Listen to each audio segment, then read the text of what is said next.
Hi friends, नमस्कार। मैं दीपक चौधरी आपके सामने एक बहुत ही खूबसूरत कहानी के साथ। दोस्तों, एक बार की बात है कि सर्दी के दिन थे। घिस्सू और माधव दोनों बाप बेटे अपने दरवाजे में चौतरे पे बैठे हुए थे।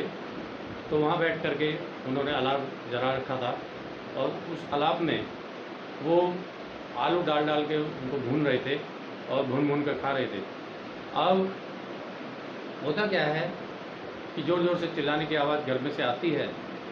तो जो माधव की पत्नी है वो गर्भ से है और उसको प्रसव होने वाला है। तो जो घिस्सू है माधव को बार बार कहता है कि जा अंदर जा कर के देख करके आ जा कि बहू ठीक है कि नहीं। तो जो माधव है वो भी काफ़ी आलसी होता है। वो अपनी पत्नी को देखने के लिए नहीं जाता और वही भुने हुए आलू बैठ कर के खाने लग जाता है। तो जो ये माधव और घिस्सू, माधव के पिताजी हैं, दोनों बड़े आलसी किस्म के आदमी हैं। ये हरिजन जाति से होते हैं। ये क्या करते हैं कि कुछ थोड़ा बहुत काम करते हैं और काम करने के बाद उसी को बैठ कर के कुछ दिन खाते हैं। फिर जब कुछ ख़त्म हो जाता है, खाना पीना ख़त्म हो जाता है, राशन पानी, तो फिर कमाने के लिए चले जाते हैं और जा कर के कमा के लिए आते हैं। लोगों के बुलाने से नहीं जाते हैं काम करने के लिए।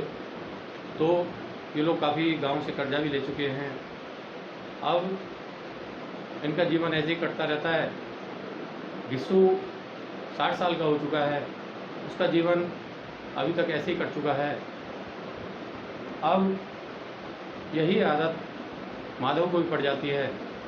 तो अब होता क्या है कि ये आलू भून भून कर खाते रहते हैं। जैसे जैसे रात बीतती है दोनों अपना पेट भर के चद्दर तान के वहीं चौतरे के ऊपर ही सो जाते हैं।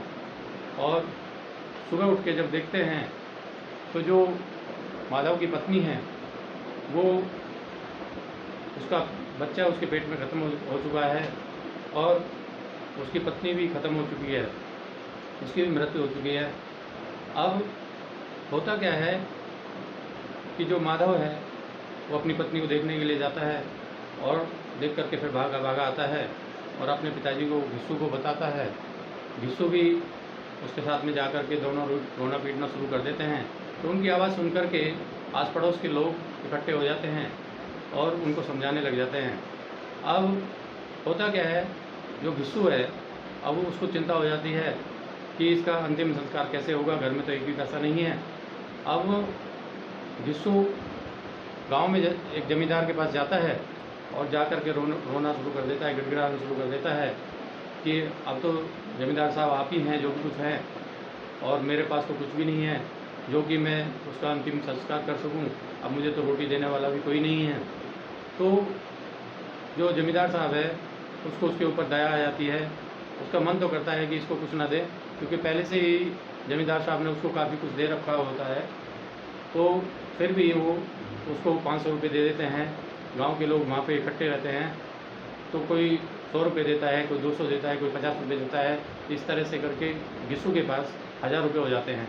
अब 1000 रुपये लेकर के वो अपने लड़के माधव को लेके साथ में दोनों बाज़ार चले जाते हैं। बाज़ार जा कर के कफ़न ढूंढने लग जाते हैं, लेकिन वो कहते हैं कि जो चला गया उसके साथ इतना महंगा कफ़न किस लिए। तो अब दोनों जा कर के एक दारू की दुकान के सामने रुक जाते हैं। अब दोनों का मन करता है दारू पीने का,